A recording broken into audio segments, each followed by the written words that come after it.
निश्चित रूप से ये सृष्टि को समझने के लिए जो उसमें जो आंकड़े आ रहे हैं, डेटा आ रहा है, वो विश्लेषण के योग्य है। लेकिन इससे डरने घबराने की कोई बात नहीं है।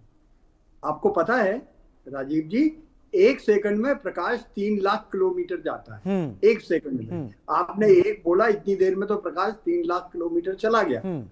और इसकी दूरी जो ताजा जानकारी मेरे पास है उसके हिसाब से 5.5 करोड़ प्रकाश वर्ष दूर है।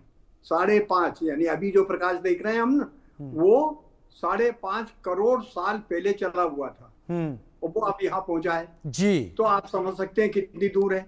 जी। ये जो है कन्या राशि, अब राशि किसे कहते हैं? दरअसल हमारे चारों तरफ धरती के जो जितने भी चांद तारे दिखते हैं उनको 12 हिस्से में बांट दिया है। हम्म। अगर वो धनुष के आकार में चमकदार तारे नजर आते हैं तो उनको धनुष राशि बोलते हैं, कहीं कुंभ राशि बोलते हैं, कहीं मछली के आकार में दिखते हैं। वो एक्चुअली मछली नहीं दिखती, पर चमकदार तारों को जब जोड़ देते हैं तो उससे ऐसा लगता है जैसे मछली बन गई।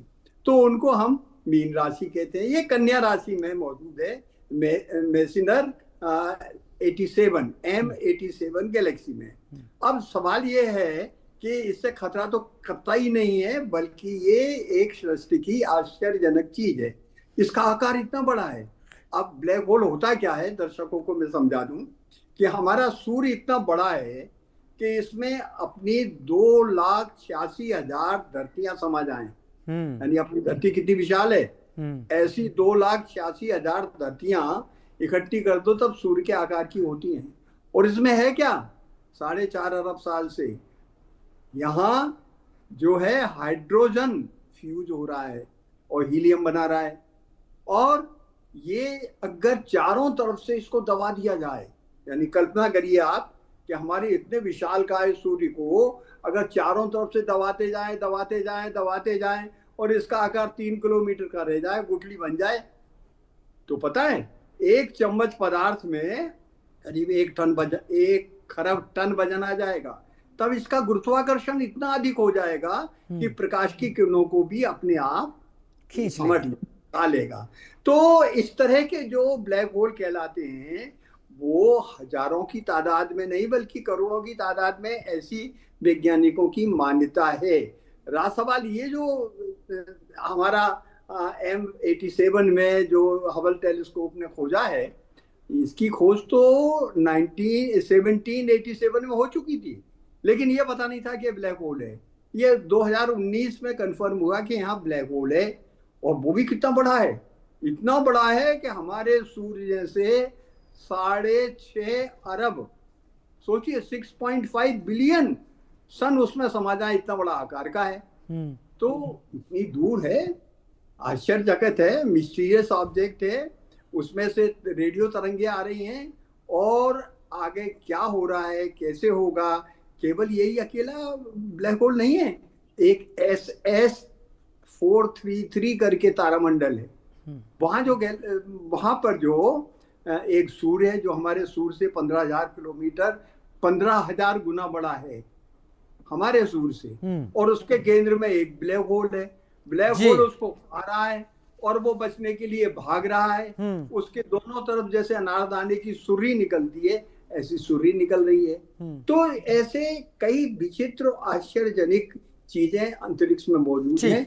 ये एक वैज्ञानिक रहस्य है जिसकी गुत्थी सुलझाने से संभवतः हम सृष्टि की उत्पत्ति का अनुमान लगा सकेंगे, लेकिन उस राज को भी खोल सकते हैं। ध्रुव मीणा भी मेरे साथ जुड़े हुए हैं एस्ट्रोनॉमर के तौर पर। ध्रुव, इस ब्लैक होल के बारे में जब से बातें स्पष्ट होनी सबको शुरू हुई हैं, और इसके आकार को लेकर कुछ लोग इसको इस तरीके से भी देख रहे हैं कि अगर ये आसपास का ये हाल कर रहा है, तो हालांकि लाइट ईयर्स के टर्म में देखें तो बहुत दूर है हमसे, लेकिन ये क्या आसपास की गैलेक्सीज तक खाने की ताकत रखता है? ये क्या बड़ा ब्रह्मांड का राक्षस कहा जा सकता है इसे?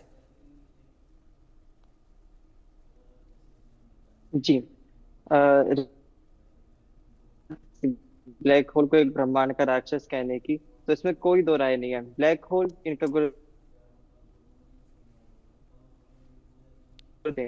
हर चीज को निकल लेंगे, चाहे वो प्रकाश ही क्यों ना हो।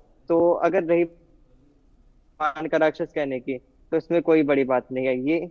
हाँ, ये ब्रह्मांड के राक्षस होते हैं।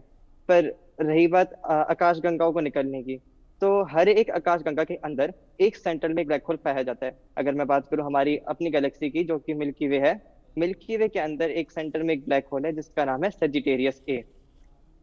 अगर जो सेजिटेरियस ए का जो साइज है वो एज कम्पेयर टू मिल्की वे बहुत ही ज्यादा कम है।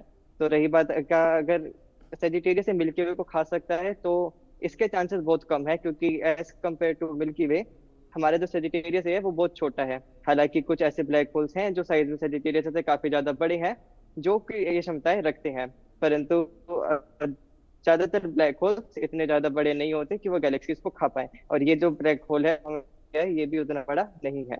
पर हाँ, ये अंतरिक्ष के ब्रह्मांड के राक्षस हैं।